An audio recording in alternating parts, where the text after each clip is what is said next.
Buongiorno cari colleghi, sono Fiorentina Russo. My name is Fiorentina Russo from St. John's University. This is the second year that I participate in the Future of Education. Um, the first time I did was almost a decade ago in person, way before the pandemic. And so I hope to be back next year. I was just in Italy with my students and needed to get back to New York. So much to my chagrin, I'm not with you personally, but virtually. In any event, I wanted to speak to you today about a short term program that I think has been quite successful at St. John's University in New York, where I currently teach. I believe that one of the great perks of the university, something that attracts the students, is the fact that 40% of our students ultimately study abroad and they receive incentives to do so.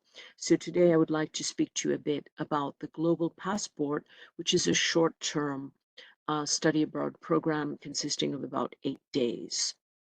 Just one second and I'll bring up my PowerPoint. So allow me to simply share the screen with you. Probably be easier this way.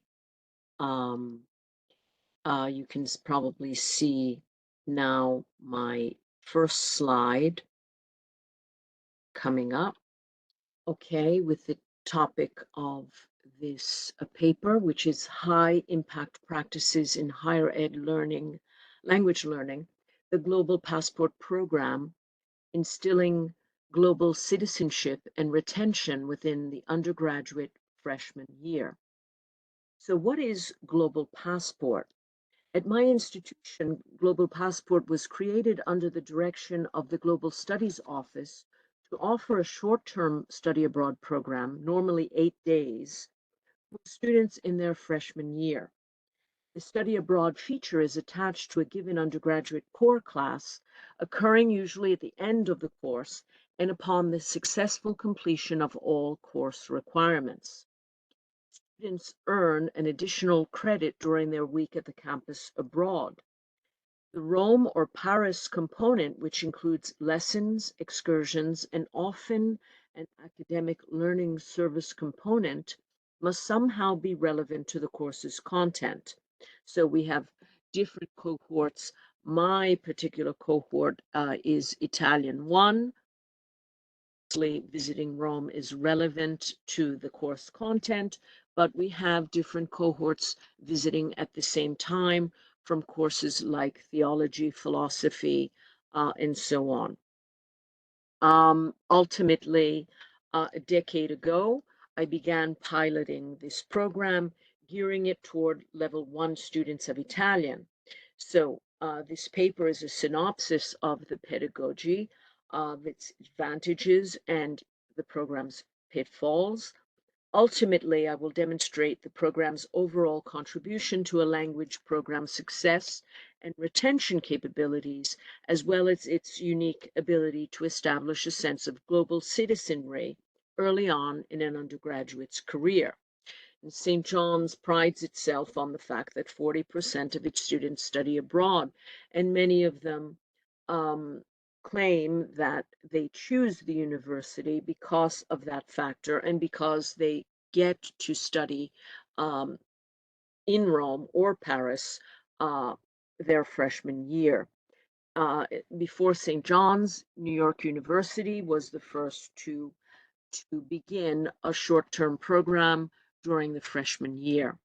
On my end, I um, tend not normally to see students until in Italian until at least their sophomore year. So each year that I offer this program, if I offer it twice a year, 2 semesters, I get at least a cohort of 40 students who would normally not be taking Italian during their freshman year. So on the one hand, the university is profiting, and then locally in my program, we're profiting as well, and the students are attracted to the program itself, as you'll see upcoming in the photos. How does Global Passport differ from traditional study abroad modalities? For example, the long-term program. The opportunity to study abroad is not widely offered to first-year undergraduate students at most universities in the US. There used to be the junior year abroad, right, marketed as a long-term program of at least one semester at most institutions.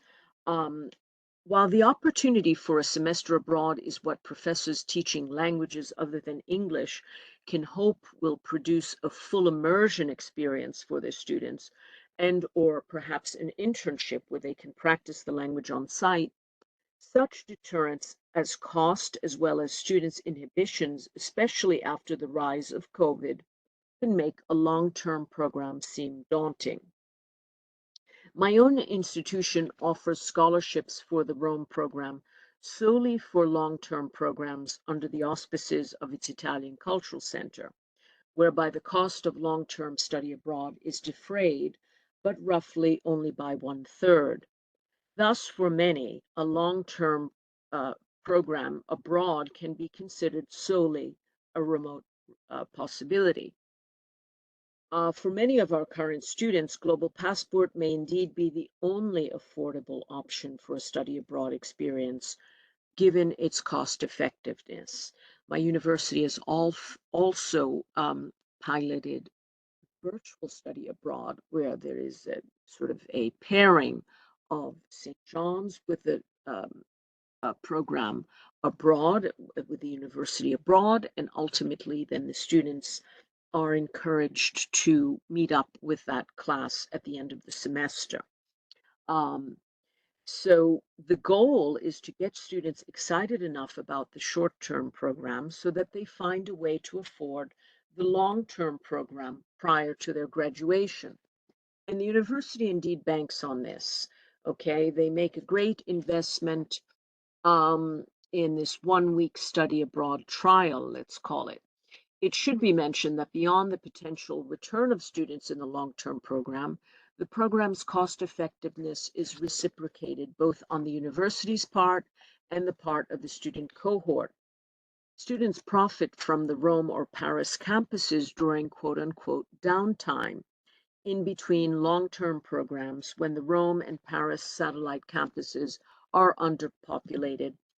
The university essentially provides room and board for the students free of cost, along with other incentives, food coupons, metro cards, museum passes, and so forth. The students are responsible really only for paying their own airfare, which now has gone up as well, plus a $600 fee covering the one credit earned abroad. And even that one credit is actually begun at the New York campus because we require students to do a lot of different cultural events. Some of them, I have them here on this slide, some of them cultural, introducing them to the cuisine, to the language, and so forth. I should say that I offer that crash course in Italian, and the beauty of that also for my program is that I get to teach that course and it's open to the other cohorts so that ultimately, when I try to get all these different things in, these are some slides from that particular crash course. Ultimately, I have a broader audience. I'm getting the language. Um, um, Basically to a vaster audience, at least to about 100 students in a given semester that I would never see under normal circumstances. And I must say, I do read the long-term scholarships that go out under the auspices of the Italian Cultural Center, and I can say that at least about 20% of students either go on uh, intern in Rome or they go back for a full semester of study. Um, and I could say also in that 20%, I also get a handful of minors and majors eventually in the language that I would normally not attract, most likely, to the program. So aside from the normal required fees that make Global Passport within the grasp of a greater student populace, than that aspiring toward a longer term program. Um, Basically, there is an academic um, perk as well, okay, besides the program perk that I just mentioned of a broader pool of students early on in their career. Um, the academic perk um, is basically rooted in the fact that a student's eligibility to engage in the program depends on their performance in a given class. So essentially, the Global Passport candidate must be in good standing in a given class very early on in the semester when details such as airline tickets and other logistics are decided by the study abroad office. Professors may indeed bar a student from attending the study abroad component based on their grades. So, what we reap here is that there is a certain proactivity on the part of first year undergraduate students, allowing them to focus on their academic success in a language, which is normally not something that they do very early on in the semester. So there's a certain proactivity and attention toward the language that would not normally occur because in normal Italian ones, we all get the procrastinators at the end of the semester. That is eliminated here.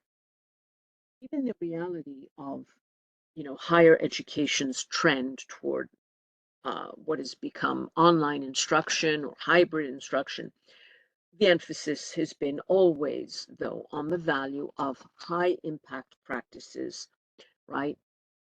So research supports the fact that engaged students achieve higher outcomes of learning than those who do not actively engage in proactive practices related to their coursework.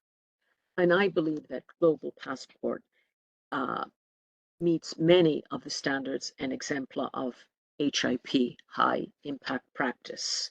Okay, here are some of the pillars. Global Passport as an exemplum of first year seminar or common intellectual experience. How does that occur? The emphasis, okay, is on collaborative learning, on practical and intellectual competencies. And by its very nature, the Global Passport course is a type of first year seminar or experience. From the onset of the semester in New York, there is a different vibe than in other classes, given the Rome component. Students are aware that they'll be traveling together, and there's a certain enthusiasm for the class that is hard to replicate in classes without a travel component. The bonding of the freshman cohort begins in New York through this zeal, but also through co-curricular cultural events and orientations that you see right here projected in front of you, that both the professor and the Office of Global Studies organize. The event that I organize regularly, that's not on this particular flyer, is a Global Passport reunion with a previous cohort that shares memories. It can also be with professors and the students of a previous cohort. I certainly participate with photos and memories, and there's a certain sharing. Um, there's traveling tips. Some of the, elder students come to give a sort of mentorship, the new cohort. So this becomes sort of a learning community session. Further, to enhance a sense of collegiality amongst students, I create a buddy system amongst the Global Passport cohort.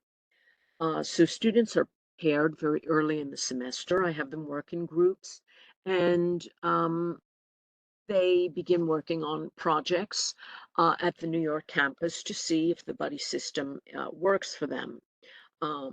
If not, they change buddies. So what the buddy system does in Rome, it creates a sense of accountability amongst the buddies and ensures that in Rome, no one will be without a friend. Ultimately, they're grounded in a learning community from the onset in New York when they start working on the different projects together. Recently, I created a leadership role for students in an effort to keep the group cohesive and to promote active engagement in the excursion portion of the program because I do teach in the morning. I can show you the slide, which um, has the sample schedule. This is the actual one that I did in May of this past year. So in the morning, we have class, sometimes in the afternoon, depending on what we're doing. Sometimes we have service or the Vatican, the papal audience at the Vatican. So we shift class once in a while, but we have class usually every day. And then we have excursions. So I introduced a leadership role that I call quality control, where the students assist myself and my chaperone in some of the logistics. Sometimes there's a dress code needed when we're going to the papal audience or to the Sistine Chapel. And students take great pride in carrying out that quality control role, so they keep their classmates in check. And I ask them sometimes to use Italian expressions while doing so. So another pillar of high impact practice, global learning and diversity. The Modern Language Association has stressed the inextricable connection of teaching language with culture throughout. I've always used this as a pillar for my language classes. In fact, all my classes begin with, no matter usually what level, if they're language classes, I use la parola del giorno, l'espressione del giorno, um, the expression of the day, which I tie into a brief cultural talk, linking language and culture. What makes Global Passport more exciting is that I can not only prepare students for expressions that they will hear and use when entering a cafe, or um, I can have them focus on that, uh, have them focus on expressions that they'll hear in the streets of Rome, in a cafe, in a supermarket, in a piazza. I also ask them to come up with parole del giorno. Sometimes they're very intrigued by allora and different things they hear, by the versatility of a word like prego. So I ask them to come up with their parola del giorno, a new word or phrase that they learn each day in their travels in Rome. They also keep a diary in Italian of things that they did and saw. Pre-departure orientations and seminars um, that occur in New York, also um, that are basically organized with the administration, get students prepared to confront worldviews different from their own, cultural, um, just the modus operandi of a different culture. Expressions that I use as parole del giorno, sprezzatura, dolce vita, fare bella figura. So we really get into the culture through the language.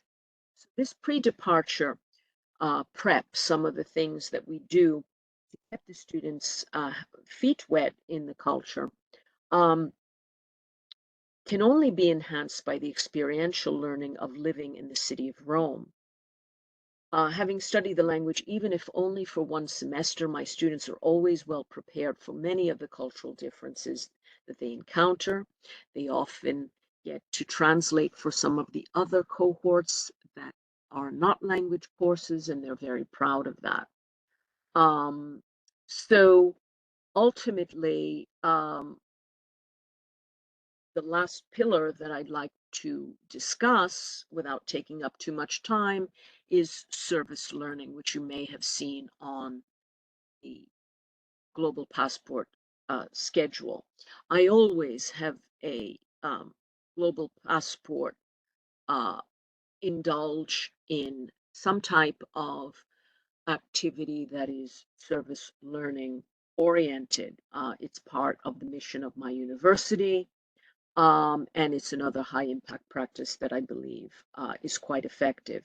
So my cohort, um, even though they are using the language at a very elementary level, I have them practice their language skills in what is called, at times we do this, the panini run, which is basically delivering boxed lunches to the homeless. I have them prepare messages in the lunch, little supportive letters. I have them speak to the homeless using phrases that we prepare in class.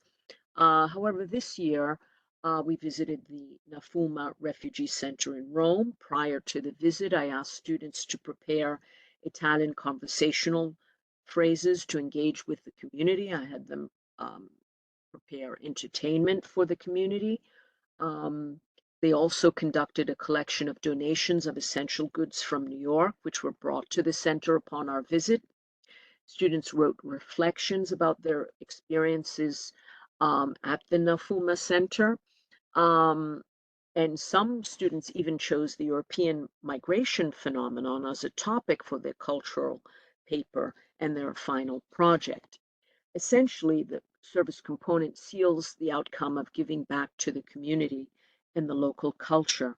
It is a preparation for good global citizenry, bringing my students full circle from pre-departure, where I leave them with the words that you see in front of you from the late CNN world traveler Anthony Bourdain.